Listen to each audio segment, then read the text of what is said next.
नमस्ते दोस्तों। आज मैं आपको एक बहुत ही खूबसूरत और रोमांटिक कहानी सुनाने जा रही हूँ।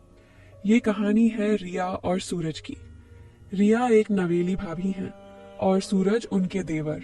ये कहानी प्यार, आकर्षण और उस मीठी शरारत की है जो देवर भाभी के रिश्ते को इतना खास बनाती है। तो चलिए शुरू करते हैं। एक छोटे से शहर में एक बड़ा संयुक्त परिवार रहता था। घर का बड़ा बेटा विक्रम था जो शहर में नौकरी करता था। उसकी शादी हाल ही में रिया से हुई थी। रिया बेहद खूबसूरत थी, लंबे काले बाल, बड़ी बड़ी आंखें और एक मुस्कान जो किसी का भी दिल जीत लेती। वो घर में आते ही सबकी लाडली बन गई, लेकिन सबसे ज्यादा शरारतें करती थी वो अपने देवर सूरज के साथ। सूरज कॉलेज में पढ़ता था, युवा, हैंडसम और थोड़ा शरारती। भाई की शादी के बाद से उसकी नजरें रिया पर ही 100% टिक जाती थी। रिया जब घर में साड़ी पहनकर घूमती तो उसकी कमर की लचक देखकर सूरज का दिल धड़क जाता, लेकिन वो कुछ कहता नहीं। वह बस चुपके से देखता रहता। शादी के कुछ महीनों बाद विक्रम को ऑफिस के काम से बाहर जाना पड़ा, 1 हफ्ते के लिए। घर में सिर्फ रिया, सूरज और बाकी परिवार वाले थे, लेकिन रातें अकेली हो जाती। एक शाम बारिश हो रही थी, बिजली चली गई, घर में अंधेरा छा गया। रिया डर गई। वो अपनी रूम में अकेली थी। सूरज ने मोमबत्ती जलाकर उसके कमरे में दस्तक दी। भाभी, डर गई क्या? लो मोमबत्ती, सूरज ने मुस्कुराते हुए कहा। रिया ने राहत की सांस ली। थैंक यू सूरज। अकेले में डर लग रहा था। सूरज कमरे में आ गया। दोनों मोमबत्ती की रोशनी में बैठे बातें करने लगे।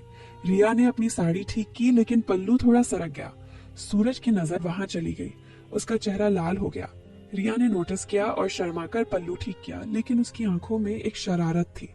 सूरज, तुम इतने शर्मीले क्यों हो? मैं तुम्हारी भाभी हूं ना, रिया ने हंसते हुए कहा।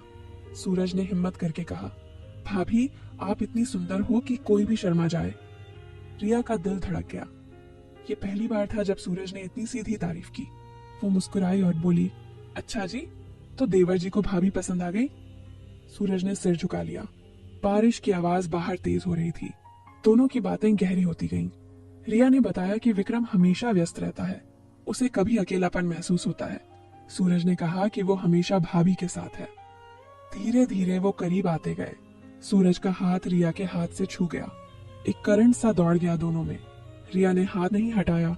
सूरज ने धीरे से रिया का हाथ पकड़ लिया। उसकी आंखें रिया की आंखों में डूब गईं। रिया का चेहरा गुलाबी हो गया।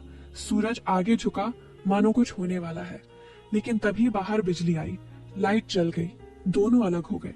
रिया ने जल्दी से उठकर कहा, बस अब सो जाओ सूरज, कल सुबह उठना है।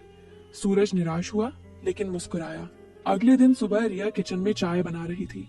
सूरज पीछे से आया।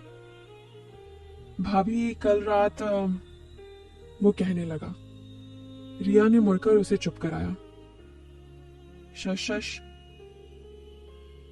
कुछ नहीं हुआ, बस बातें हुई। लेकिन सूरज नहीं माना। वो रिया के करीब आया। रिया पीछे हटी, लेकिन दीवार से टक्कर गई। सूरज ने दोनों हाथ दीवार पर रखकर रिया को घेर लिया। भाभी, मैं जानता हूँ आपको भी अच्छा लगता है। आपकी आंखें सब बता रही हैं। रिया की सांसें तेज हो गईं। सूरज का चेहरा इतना करीब था कि उसकी गर्म सांस रिया के चेहरे पर लग रही थी। रिया ने आंखें बंद कर लीं। सूरज धीरे से आगे बढ़ा। तभी घर में माँ की आवाज आई, रिया, सूरज, नाश्ता तैयार है। दोनों अलग हो गए। रिया का चेहरा लाल, दिल धड़क रहा था। ऐसे ही दिन बीतने लगे।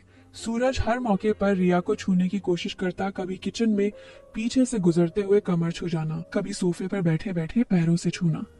रिया मना करती, लेकिन उसकी आंखों में एक चाहत थी। वो भी सूरज को देखकर शर्मा जाती। रातें दोनों के लिए बेचैन करने वाली हो गईं।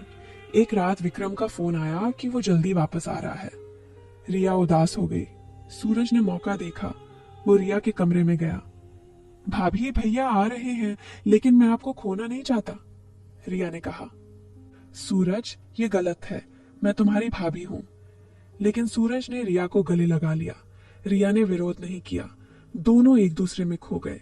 सूरज के होंठ रिया के होंठों के इतने करीब थे कि बस छू ही जाएं। तभी दरवाजे पर दस्तक हुई। माँ थी। रिया, सो गई क्या? दोनों अलग हो गए। रिया ने जल्दी से दरवाजा खोला। विक्रम वापस आ गया, सब कुछ पहले जैसा हो गया। लेकिन रिया और सूरज की नजरें मिलती तो एक आग सी जल उठती। वो जानते थे कि उनके दिल में एक अनकही मोहब्बत है। शरारतें जारी रहीं, चुपके से हाथ छूना, आंखों से इशारे करना, लेकिन वो रेखा कभी पार नहीं हुई, क्योंकि वो रिश्ता पवित्र था और उसकी मिठास इसी में थी। दोस्तों, ये थी रिया और सूरज की कहानी। एक ऐसी मोहब्बत जो दिलों में रह गई, लेकिन कभी पूरी नहीं हुई। कभी कभी सबसे खूबसूरत प्यार वो होता है जो अधूरा रह जाता है। आपको ये कहानी कैसी लगी? कमेंट में बताना न भूले। लाइक, शेयर और सब्सक्राइब करना मत भूलिएगा। मिलते हैं अगली कहानी में। बाय।